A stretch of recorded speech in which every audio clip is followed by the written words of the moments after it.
Today, you are going to learn 2 ways that you can sound more intelligent when you speak, whether it's in meetings or whether you're asking a question. It's just going to make you come across a lot better. The first thing I want to teach you is, how do you speak on the spot? How do you answer a question so you sound intelligent? So, let's say you are asked a question. Can you tell? This is a very simple example. Can you tell me your favorite place in the world? Okay, and my answer goes something like this. Yeah, I've traveled a lot. There are so many places I've seen in the world. I was in Saudi Arabia just now. Great place. Before that, I was in Mexico. Great culture, great food there, great weather. I like that a lot. And then I was also traveling a lot in the US, and they're all, really good places, and, I enjoyed them a lot. Now, that wasn't a bad answer, but it wasn't a great answer either. Could you notice I was all over the place, here, there, and I didn't quite know what the start was, what the end was. Did you even know what my answer was? Probably not. Now, let me ask you this. Have you ever heard someone talk like this? Have you ever spoken like this? Because I know I have. So, how do we assess the quality of this answer? You can tell that I am verbalizing my thoughts out loud, so I don't quite know what I'm saying. So, if this is me, right? I don't know what's in my head right now, so what I'm going to do is I'm going to say all that stuff out in complete gibberish, and then I hope that I find what it is I'm saying.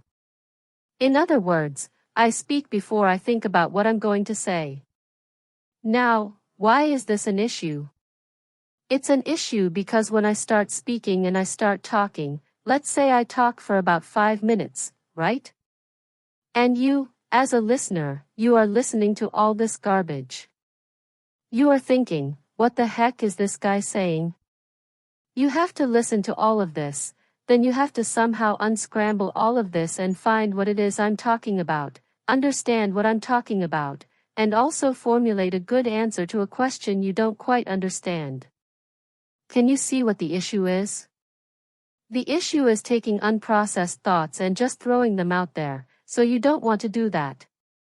Instead, what you want to do, and write this down as a rule, in general, this is what I tell all of my clients, before you verbalize, you have to do something called organizing your thoughts. So, you organize before you verbalize. This is going to go right in my new book coming out, Organize Before You Verbalize. What does this mean? Before you open your mouth, organize the thoughts in your head. How do you do that? I'm glad you asked. I call this my AAA format. This is how it works. Okay, you got 3 A's. You got an A here, an A here, and an A here. Let's take this question again. What is your favorite place? The first thing I'm going to do before I even answer is I'm going to think. If the answer comes to you immediately, that's fine, but take the time to think, 3 seconds, 4 seconds, and this has a huge impact on how you come across. So, let's say, yeah sir, what's the best place you've ever been to? The best place that I've ever been to has to be. Can you see how me just taking some time to think made you feel like I listened to your question? I was actually thinking about a good response, I formulated my thoughts, and then I gave you an answer. As opposed to, yeah sir, what's your favorite place on the planet? Oh, I love Dubai. I just went into it right away, and now you're thinking, wait, is this actually how he thinks? So, you want to think first. Take about 3 to 5 seconds or more. You've seen people like Elon Musk take up to 30 seconds to pause, take time to think. Now, this is the important part, you are going to just pick one answer. One answer. This is for the sake of practice, just so you understand it. If you have multiple answers, there are different ways to do it, but pick one single answer. So, let's say my favorite place in the world is New York. That is my answer. Okay, so I'm going to think, Yasser, what's your favorite place? My favorite place is New York. That is the first sentence. Why is this important? It's important because now you have direction. Now you know what it is you're talking about. Because if I'm thinking, oh, I like Dubai, I like Tokyo, I like London, I like all of these different places, you don't quite know what to talk about, and you're going in all these different places. So now we have isolated, hey, I'm just going to talk about New York. So, in the first sentence, answer the question, because the last thing you want is for someone to wait, what is the answer? What are you trying to say? Just give them the answer right away. Okay, so the first A is, answer the question. New York is my favorite place. The second one, the second A, is you add the details. Add the details. Add the details. This is the real meat of your answer. Now, this could be reasons, story, example, maybe an analogy, anything like that. Okay, so I'll give you an example of these. Yasser, what's your favorite place on the planet? Well, my favorite place has to be New York. First A done. The reason it's my favorite place is because every time I go there, the city is so vibrant, it's so fast. I feel like this frenetic pace of the city, it makes me push myself as an entrepreneur. This is me adding a reason. Or I could give you a story. I love New York. The reason I love New York is the first time I went there to speak at a conference, and I didn't really know much about New York City. But once I got there, I met so many entrepreneurs that day, 3 of whom became clients of mine, and 1 of whom gave me an entire tour of the city for the next 2 days. It was one of the most memorable experiences of my life. Now I've told you a story. Then I can go into an example. Example and story could be similar. A friend of mine, he told me that New York City has the best pizza. That's why I love New York City. Or an analogy. New York City is where you go if you want to be successful, because if you can make it there, you can make it anywhere. I'm adding details in here. This is the real meat of it. Okay, so now I've answered the question, I'm going to add meat. Now, if you want to be a little bit more structured here, you don't always have to do this, you'll see me do this a lot, I just number what I'm going to talk about. So, for example, my favorite place in the world has to be New York, and there are 3 main reasons for that, the first one, second one, third one. So, the first one could be pizza, the second one could be the pace, the third one could be some plaza. I just came up with that because I wanted 3 PS, and it's easier to say that way, but you know what I mean. So, I love New York because of 3 reasons. Number 1, the pizza. I absolutely love the pizza. It's the best pizza in the world. Thin crust pizza is the way to go, and there's no better place in New York to have it. 2, the second reason I love it is because of the pace. It's so fast, and now you just go into that. The added advantage of this is when you number things, it's a structure, and just by saying the number, it sounds like you've thought about it before. Whereas if I said, yeah, there are many reasons I like New York, okay, sure. But if I said, there are 3 reasons I like New York, now it sounds like you've said it before. If you've said it before, you have credibility and expertise. But don't worry about this if it's too complicated. When you're just practicing, pick one. Okay? Pick one answer, pick one reason or a story, whatever comes to mind. And then at the end, you want to answer and acknowledge again. Why do you answer it again if you've already answered it here? Because many people, when they speak and they add details, they don't quite know where to stop. They keep going on and on and on and on and on. Next thing you know, they've ended their speech or their answer a million times, and they're still going. So, at the end here, you will just say what you said here. So, for example, yeah sir, what is your favorite place on the planet? My favorite place has to be New York. The reason is 1, 2, 3. Now, when I want to end it, I'll say, so, that's why New York is my favorite place in the world. When I say that, there's no doubt in your mind that I'm done talking, simply because you heard the exact same thing I said at the start. I've closed the loop, so you just transition into that.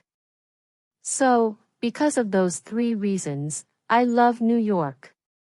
Or, so, that's why when I think of my favorite place in the world, New York is the only one that comes to mind. I'm closing that answer. So, at the end, you are going to answer that question again.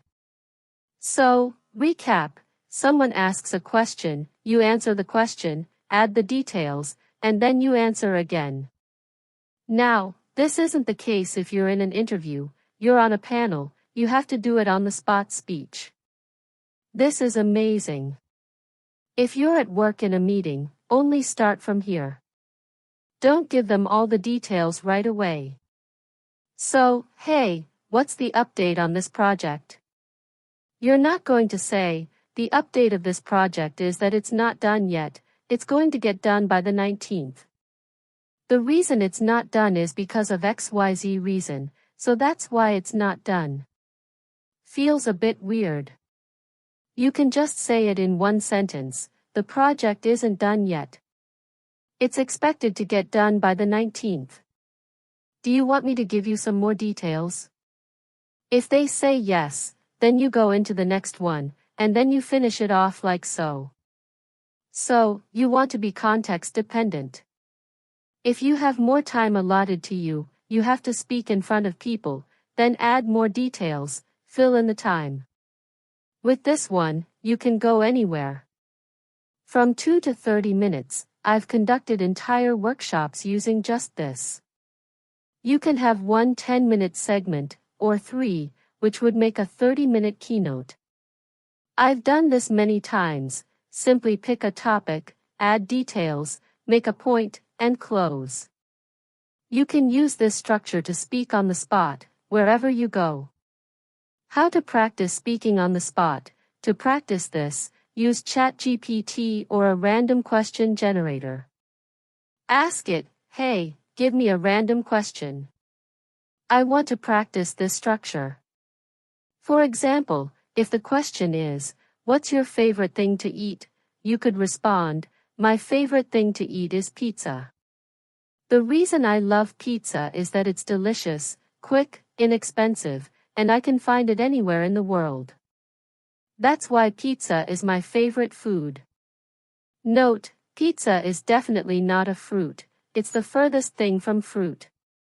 You get my point, though. By practicing this regularly, answering questions on the spot, like in interviews or unexpected situations, will eventually become second nature. The 3 A's when you're speaking on the spot. Use the 3 A's. 1. Answer the question clearly.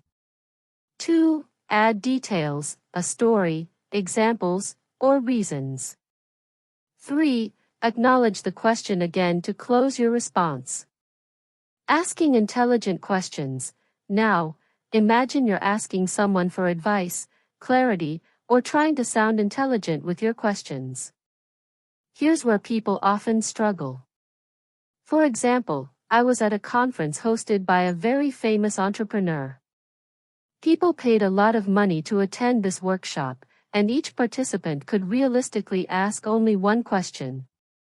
The person next to me got up and rambled, hey, so, I have a business, and I've been doing this business for a long time. I'm really passionate about it, So we have this side of the business and that side of the business. We're trying to get our business from here to there. Actually, let me back up. So, in 2019, my wife was pregnant, and then he just kept going. You could see people's faces thinking, what is the point? What are you trying to ask? Key lesson, your intelligence is often judged by the quality of your questions. How to ask questions using the AAA format. Ask your question in one sentence. Be clear and concise. Example, yeah sir, how do I overcome my speaking anxiety? Add context or details after stating your question. Provide relevant context, such as a story, reasons, or examples. Example, yeah sir, how do you overcome your fear of public speaking? I ask because last week I had a presentation to deliver, my heart was beating out of my chest, my palms were sweaty, my mouth was dry, and I didn't feel very confident. Ask for what you want specifically. Clearly state what you want from the person so they understand how to help you. Example, what steps can I take to feel more confident the next time I speak in public? What not to do.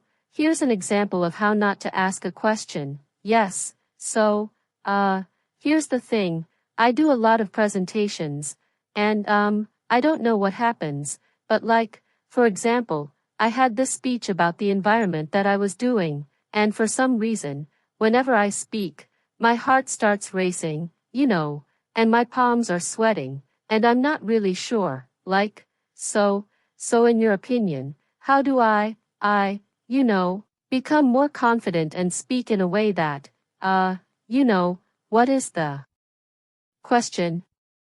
There's too much fluff, making it hard to follow. Why the AAA format works. When you use the AAA format, you make your question easy to understand, show thoughtfulness and clarity, and increase your chances of getting a precise and helpful answer. So, the next time you're speaking on the spot or asking a question, remember the AAA format. With practice, it will feel natural, and you'll leave a strong impression every time. If you ask me, how do I get over my fear of public speaking? I might give you techniques to calm your breath, preparation tips, advice on being present in the moment, or suggestions on whether to use notes. Can you see how many different directions I could go with my answer? To get the most helpful response, be specific about what you want. For example, yeah sir, how do you get over your fear of public speaking? I ask because last week I felt extremely nervous before presenting. What recommendations do you have to calm my nerves? What do you think I should do to feel more confident and less anxious on stage? How do I prepare so I can be more confident during my speech? How do you recommend structuring a presentation to avoid blanking out? Each of these questions leads me in a different direction, allowing me to tailor my response to your specific concern. The importance of being specific. When you ask a question, begin with the theme or main idea, then provide just enough context or details for me to understand, not your entire life story. This can all be done in less than a minute. Finally, ask specifically for what you want.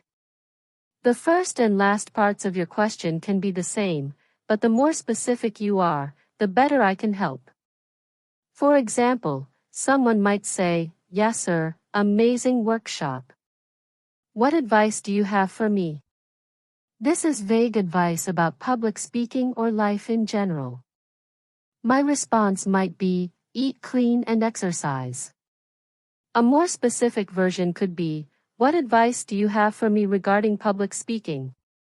Even better, when it comes to public speaking, I struggle with nerves. What advice would you give to feel more calm and confident before presenting? The more context you provide, the easier it is for me, or anyone, to give valuable and actionable advice. AAA, how to ask the right question.